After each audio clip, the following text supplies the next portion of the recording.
agriculture license. We feel that Khalid Bay, which is where this opportunity exists for us, we feel that DFO should be, should be granting us, an aquaculture license so that we can basically be part of the gooyak industry. But we've had some challenges with that. But we have a business plan in place that also includes sea urchins and sea cucumbers. We'll be moving that forward within the next probably 12 to 18 months. So it's really a multi-tiered plan. Yes, we feel that we have part of the, in the presentation to Chief and Council of our new economic development plan, one of the things that that was very important to us was to ensure that our plan was diversified. Like, we didn't want to be too heavily engaged in one or two sectors. We want to be in a position, and I think, and we have accomplished that, is that over the next 20 years, we're going to be in agriculture, we're going to be in mining, we're going to be in forestry, we're going to be in development, and out of those, some of those opportunities will spawn some impact benefit agreements. And so it gives us a really nice portfolio that if the real estate industry is slower, we're going to be okay, because the different sectors will operate at a better rate, than at times. And all your eggs in one basket. yeah. Now, the employment opportunities, they are not exclusively for band members, or are they? No. To be honest, what we've done is that the mandate from Chief and Council has been to make money, because we think that long term that's the right strategy, and we need to be in a position to bring economic development dollars into the community so that those dollars can support community infrastructure items. Our philosophy has been, if we get involved in mining and in agriculture and in forestry, as those businesses grow, there will be job opportunities. We are at a point now where we're seriously looking at the opportunities that are being created. How do the band members take advantage of the opportunities that are there? And that's where the jobs will result from. We're trying to communicate clearly that our mandate is not to create jobs as much as it's to create opportunities, and if band members, are prepared to develop the skills and go to school, to develop, to get the education that they need, then those jobs will certainly be available to them. But we've been careful to not present a situation where where we're going to create all of these jobs without making sure that those businesses are healthy. Those businesses need to be continually profitable, and we're not going to sacrifice the profit of those businesses, for jobs. They have to be viable. They have to be viable. You've mentioned mining a couple times. Can you talk about that? About 2 years ago, we signed a memorandum of understanding with a company called RCR Mining, and they're looking at at what they feel is about a $10 billion mining opportunity in Saguenay, which is 15 kilometers directly west of here. There's been, since that MOU, we've actually gotten into what we're referring to as an interim mining agreement. And what that provides for our partners is an opportunity for them to spend additional money without feeling, that the interest that First Nations would put forward in the future, haven't been heard. They've been very good at coming to us and saying, look, we understand and know that this is in your core territory. We're prepared, to offer you, an opportunity to, to be part of this project. And so that's basically what we ended up negotiating is an actual ownership stake in the mine. And what kind of mine? Predominantly copper and zinc. Really? And there's enough available to do that? Well, that's the unknown at this point until we actually go through a formal drilling program that's going to cost about $2 million. We're not really sure what's there. All of the signs in the geology points, in a positive direction, but until you actually Scrape the dirt away, yeah. Scrape the dirt away, we're not sitting here saying, we're not spending the money. Let me say that word.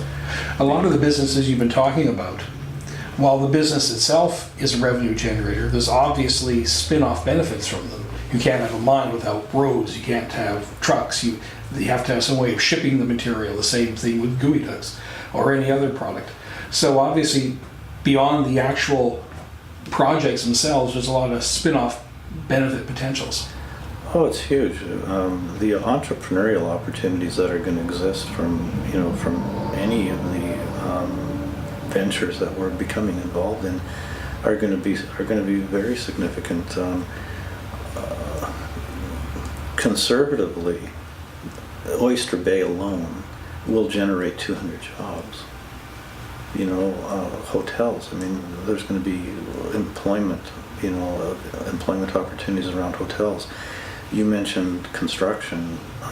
With just the construction that's going on in Oyster Bay alone, there's going to be a need for plumbers, electricians, CAD operators, road builders.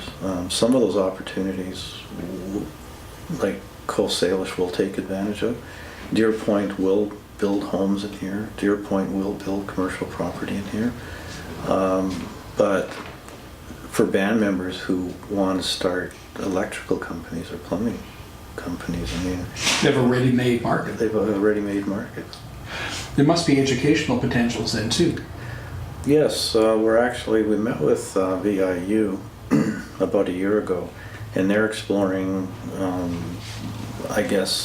couple of different things with us. One of the things that we're looking at is that over the next 15 to 20 years, there's going to be lots of requirements around skills, and they're looking at specifically the kinds of opportunities that we're becoming involved in, and they're trying to see whether or not it makes sense for them to deliver some of those opportunities to us, and we're trying to get them to deliver that education or those skills on reserve. Instead of classroom, but actual in the field work. Well, both actually, a combination of the two.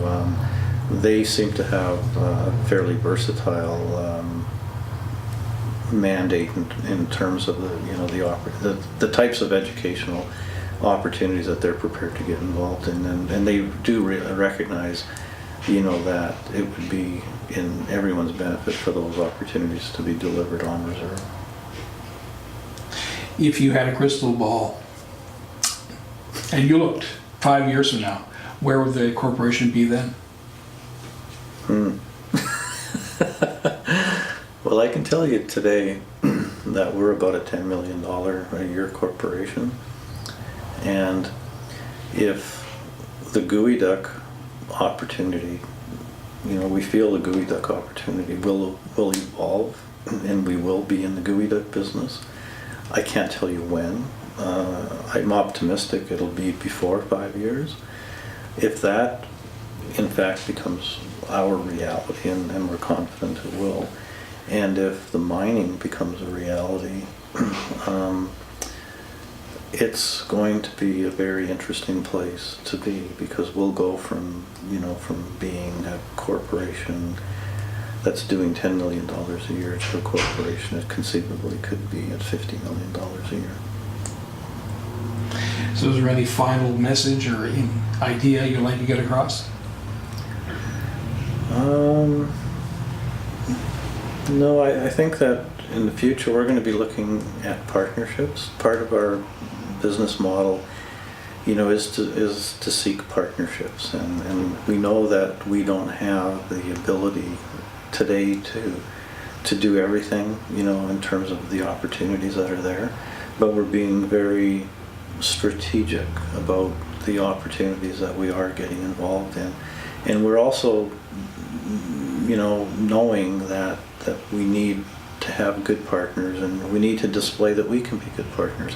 And so the next couple of years for us, I think, are going to be very interesting in that we're already involved in opportunities that we have partners in, and we think and feel that if we are good partners and we're being and those partnerships are successful, that will basically provide lots of opportunities for other partnerships. And so I think the future is going to be really, I'm very optimistic about our future in terms of, you know, things that we're going to be involved in. We're going to be a huge part of the economy, you know, in the Central Valley and maybe even beyond that.